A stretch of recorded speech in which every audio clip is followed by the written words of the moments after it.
Demorou quase 6 meses, mas estamos de volta com o nosso projetinho de One Piece.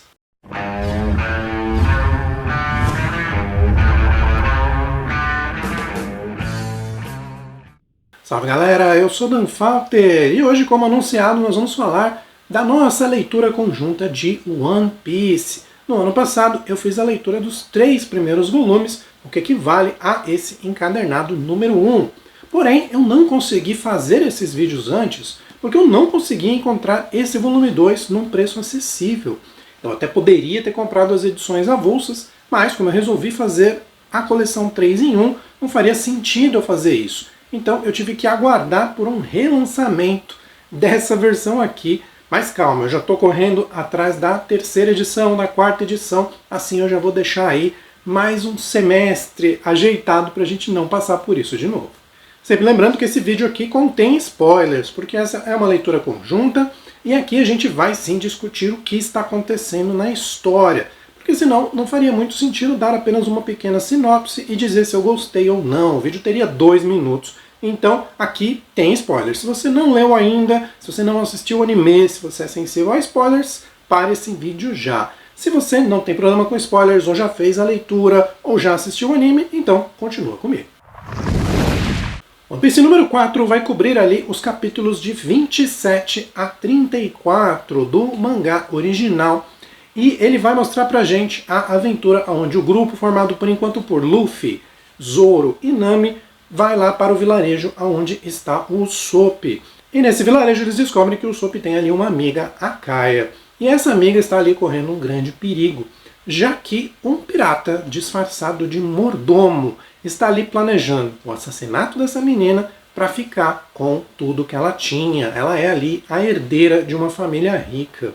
E o plano desse pirata é bem simples. Ele quer ali que ela faça um testamento, deixando tudo para ele. Assim, assassinada em seguida, ela fica fora da jogada e ele fica com tudo. Porém, esse plano, claro, vai ser atrapalhado aí por vários fatores. O primeiro deles é que a tripulação desse pirata estava no mar aí há 3 anos e eles não sabiam exatamente qual era o plano desse cara. Eles só sabiam que deviam chegar nessa ilha naquele momento exato. E quando eles chegam ali, eles ficam surpresos, já que o capitão não tem planos de continuar ali com seus planos de pilhagem. Ele resolveu viver uma vida tranquila e sossegada ali, aproveitando a fortuna dessa moça. Isso vai deixar ali as coisas bastante surpreendentes pra gente, já que a gente sempre pensa que o bandido nunca vai parar, né? A gente sempre pensa que ele vai continuar ad eterno, mas não é o que vai acontecer. O outro problema, claro, é a intromissão ali do bando dos chapéus de palha. E a gente vai ter, claro, essa história focada em cima do Usopp. E a gente vai conhecer aqui que o Usopp é um cara que contava muitas mentiras. Essa é praticamente a grande especialidade dele. Claro que se a gente levar isso para um lado ali, por exemplo, do RPG, a gente pode dizer que o Usopp não é simplesmente um mentiroso. Ele é um cara ali que tem algumas técnicas muito baseadas em empatia, intimidação, linguagem de rua e coisas do tipo. Ou seja, ele é um personagem bastante importante, bastante útil se você souber usar. E o Eiichiro Oda, com toda a sua genialidade, coloca aqui o Usopp com um grande dilema, porque ele se acostumou a contar mentiras para o povoado dizendo que os piratas estavam chegando, e era sempre mentira. Porém, quando isso realmente se torna verdade, a coisa vai para o brejo. Isso, como eu já falei no vídeo anterior, me lembra bastante daquela história do Pedro e o lobo, muito comum aqui no Ocidente, onde o menininho sempre dizia que estava vindo um lobo, ninguém acreditava. Quando o lobo veio, ele acabou se ferrando. E é mais ou menos o que acontece aqui. A sorte é que nós temos o Luffy. Antes da gente continuar, aquele recado rapidinho para vocês deixarem o like nesse vídeo, assim vocês me ajudam a continuar fazendo essa leitura e dividindo as minhas opiniões com vocês. E caso vocês gostem de quadrinhos, mangás, literatura, séries, animes e tudo o que tem de legal na cultura pop, então se inscreva nesse canal. Eu estou aqui semanalmente, algumas vezes, mais de uma vez por semana, trazendo vídeos para vocês, sempre sobre alguma coisa interessante. Lendo essa história, é claro, assistindo também ao anime, uma coisa me chamou muito a atenção em relação ao autor desse mangá, o Eiichiro Oda. E eu quero comentar aqui com vocês que quando você tem um grupo de personagens muito grandes, muitas vezes é difícil você fazer a sua história funcionar, porque você precisa colocar esses personagens em posições específicas para que a história aconteça de forma fluida. Vou dar um um exemplo para vocês. O Luffy é um personagem muito forte, então a tendência é ele resolver os combates.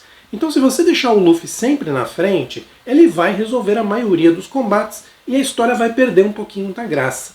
Mas aqui nessa história em especial, a gente vê como o Ichiro é bom em organizar os personagens para que eles não estejam às vezes nos pontos necessários. Assim a história pode fluir e a gente pode ter algumas vantagens e desvantagens sendo usadas. E como ele faz ali para tirar o Luffy da jogada?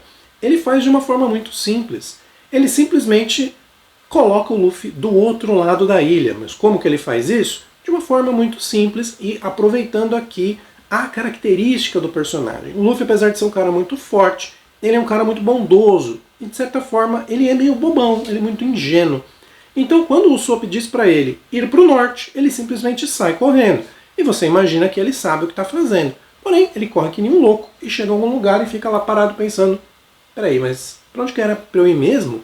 Mas que raio de informação é essa? Vai para o norte. Então uma coisa que seria simples para a maioria das pessoas não é tão simples para o Luffy por causa desses detalhes que eu falei. Então ele acaba se perdendo do bando e demorando para chegar na luta. Em outro momento a gente vai conhecer aqui um pirata que é muito divertido, que é o pirata Django. Esse pirata tem uma característica que ele é um hipnotizador. Só que ele precisa usar ali um chapéu e ele precisa baixar ali a aba do chapéu porque essa hipnose dele é tão poderosa que se ele estiver olhando, ele também é hipnotizado. Isso gera situações muito cômicas. Porém, enquanto ele está ali hipnotizando o seu bando para deixar eles mais fortes, o Luffy que estava lá longe olhando para isso, graças de novo à ingenuidade dele ser ali meio bobão, ele também acaba caindo ali no sono totalmente hipnotizado. Isso mais uma vez tira o Luffy da luta, pelo menos momentaneamente. Outra sacada de mestre do Ichiro aqui foi a de tirar as espadas do Zoro e também de atrasar um pouco o Zoro, usando aqui, mais uma vez, a característica de outro personagem. Como você talvez saiba, se você estiver fazendo essa leitura, o barco aonde o bando chegou tem ali uma grande quantidade de tesouro que a Nami estava acumulando. Desesperada para não perder esse tesouro para aqueles piratas que estavam chegando, ela vai desembestada para a luta. E nisso ela acaba deixando ali o Zoro para trás numa poça de lama. Então o Zoro, mais uma vez, é atrasado ali pelo roteiro para que ele não chegue rápido no local da briga, porque, mais uma vez, o Zoro é muito forte.